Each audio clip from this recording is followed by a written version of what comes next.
दोस्तों, आज हम लोग जानेंगे कि खरमास किसे कहते हैं। खरमास 15 दिसंबर रविवार से शुरू है। खरमास की पौराणिक कहानी के अनुसार जब सूर्यदेव का रथ घोड़ों की जगह खर यानी गधे खींचते हैं, तो सूर्य की गति और तेज दोनों मंद पड़ जाते हैं। इसे खरमास कहते हैं। खरमास में कोई भी मांगलिक कार्य नहीं किए जाते हैं। सूर्यदेव पृथ्वी पर जीवन के दाता माने जाते हैं।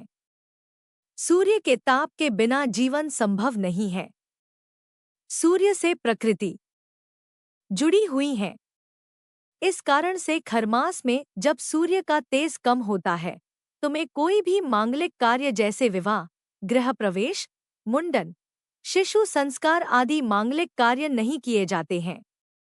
ज्योतिष शास्त्र के अनुसार भी सूर्य को ग्रहों का राजा और पिता का प्रतीक माना जाता है।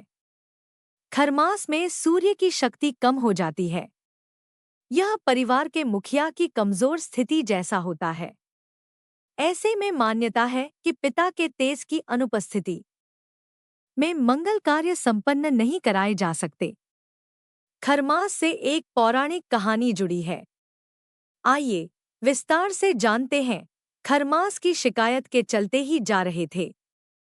जब पौराणिक कथा खरमास की पौराणिक कथा के अनुसार सूर्यदेव अपने 7 घोड़ों के रथ पर ब्रह्मांड का चक्कर लगाते हैं, जिससे कि समय की गति आगे बढ़ती जाती है। एक बार सूर्यदेव इसी तरह ब्रह्मांड का चक्कर लगा रहे थे। इस क्रम में लगातार कई सदियों से चलते हुए सूर्यदेव के घोड़ों की स्थिति दयनीय हो चुकी थी, लेकिन फिर भी सूर्यदेव के घोड़े बिना किसी सूर्यदेव की नज़र अपने घोड़ों पर जाती है, तो सूर्यदेव को उनकी दशा पर दया आ जाती है। ऐसे में वे घोड़ों को तालाब किनारे ले जाते हैं, लेकिन रथ रोकना संभव नहीं होता, क्योंकि रथ रोकने पर जनजीवन ठहर जाता। ऐसे में तालाब के पास सूर्यदेव को 2 खर यानी गधे दिखाई दिए। सूर्यदेव अपने घोड़ों को वहां विश्राम करने की अनुमति देते हैं और समय के रथ को खींचने के लिए आगे खर को बांध देते हैं। गधों के कारण रथ धीमा चलता है। यह समय 1 महीने तक चलता है।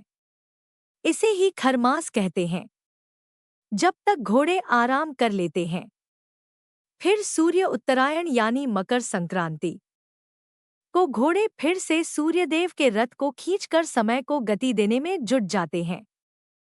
तब सूर्यदेव की गति और तेज फिर से लौट आता है और मांगलिक कार्य आरंभ हो जाते हैं।